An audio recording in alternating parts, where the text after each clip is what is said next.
Are you an old fart like me, or maybe a younger person with compromised hearing, and you love to record, mix, and master your own audio?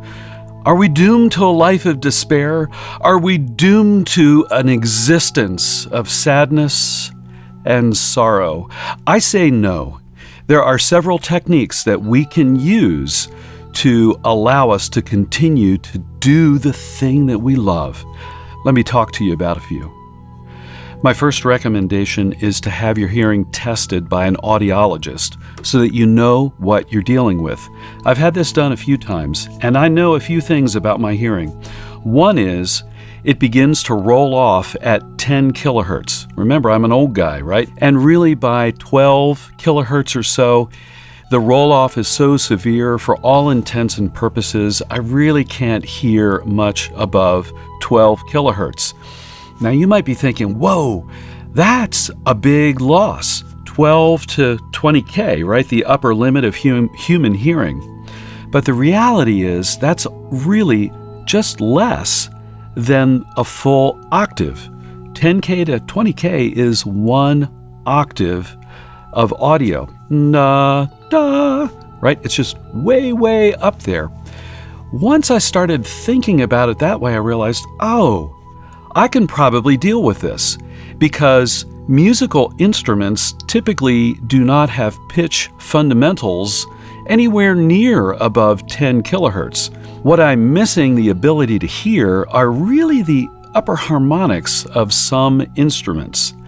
And I'm not saying that's not important, but I can still hear the body and the fundamental characteristics of every instrument that we use for producing music.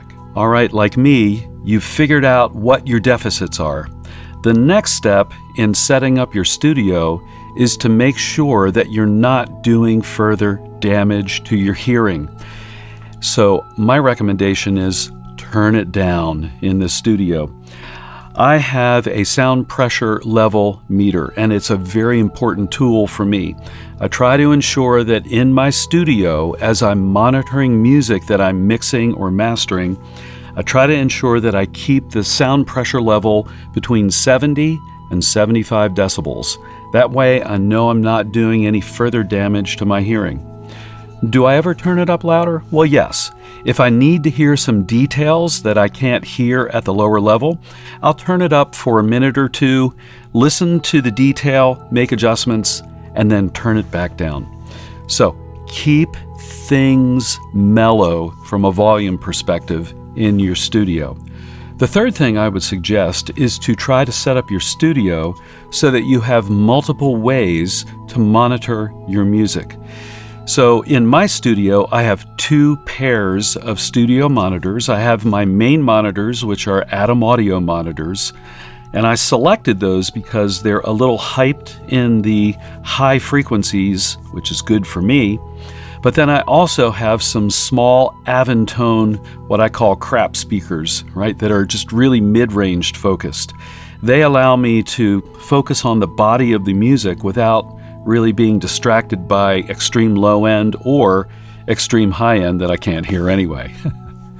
And then thirdly, I have a couple of different sets of studio grade headphones that I utilize. These are Sennheiser HD650s. I really like these a lot. To me, they sound natural. They're not hyped, but they give me enough high frequency information that I can hear that it helps me feel more confident about mix decisions as I flip back and forth between these various monitoring sources. The fourth technique I'd like to share with you all is, depending on your hearing deficit, consider creating a custom EQ curve that you can utilize when you're monitoring your mixes. My audio interface allows me to create a custom EQ curve right within the audio interface that can then be routed to any of my monitoring speakers or headphones. And as you can see, what I've done is just added a high frequency shelf to boost frequencies above 10 kilohertz. This is really helpful for me. It just clarifies the top end, at least what I can hear, right, of the upper frequencies. Now, I don't leave it turned on all the time. Typically, I will mix my audio with no custom EQ curves, just as I would do for the actual mix. And then as I approach the end of the process, I'll flick on the custom EQ curve, boost the high frequencies, and listen for any issues, make my corrections, and then turn off that custom EQ curve. One thing I don't want to do, even though I struggle with the high frequencies, I don't want to become dependent on a custom curve all the time. Technique number 5 is to take advantage of the amazing software tools that we have available to us today. And one tool that's especially helpful for someone like me who has compromised hearing is a frequency analyzer. I mentioned in the upper frequencies, in addition to upper harmonics of instruments, there's also defects that can live there, like electrical noise. And as you can see in this example, I've created some pink noise across the frequency spectrum, and then I've created a spike at about 16K. And this is where I typically can see, I can't hear, but I can see defects in my audio. Maybe in my ambient guitar pedal board, I've got something hooked up incorrectly, and there's some kind of electrical interference. So what I'll do is pop open a frequency analyzer and just look to see what is going on in the upper frequencies.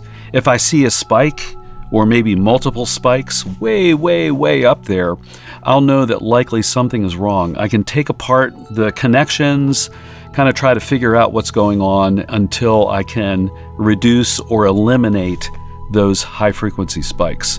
So I would suggest, again, wherever your deficiencies are in the spectrum, again, know where they are and then pay special attention in a frequency analyzer to those particular frequency bands. My next recommendation is really specific for folks like me that have degraded high frequency hearing, and that is to be very careful when you use a high shelf EQ. You may not be able to hear it, but when you boost the high frequencies in a mix, you may be creating a really nasty balance for folks that can hear very high frequency content. So be very careful making moves that affect very high frequencies. As a matter of fact, I think it's okay if you just kind of resign yourself to the idea of creating mixes that focus more on the mid-range than the high frequency range. There's in particular, a lot of classic older recordings really don't have a ton of extreme high frequency content due to the types of recordings they were and the types of equipment that was used to capture the recording. So don't be afraid to not worry too much about that high frequency content.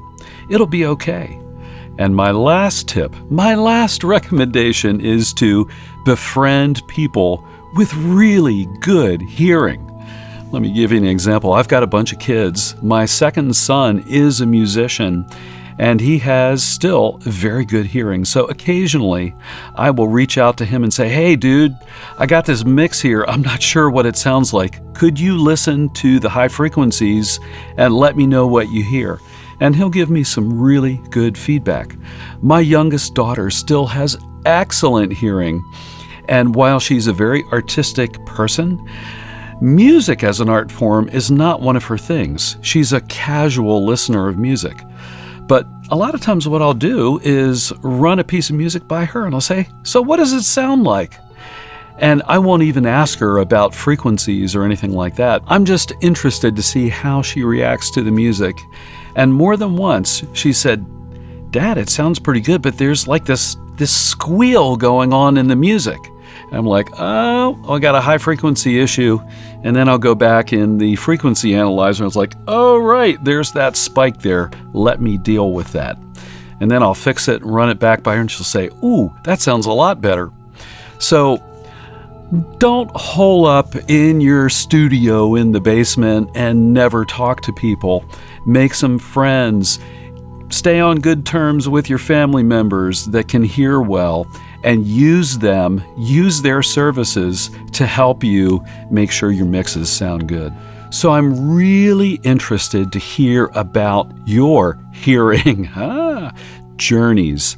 Do you struggle like me with compromised hearing?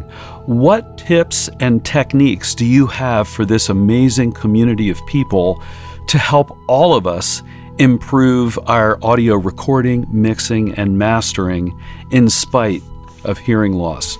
Drop a comment, let me know, and I will see all of you on the next video.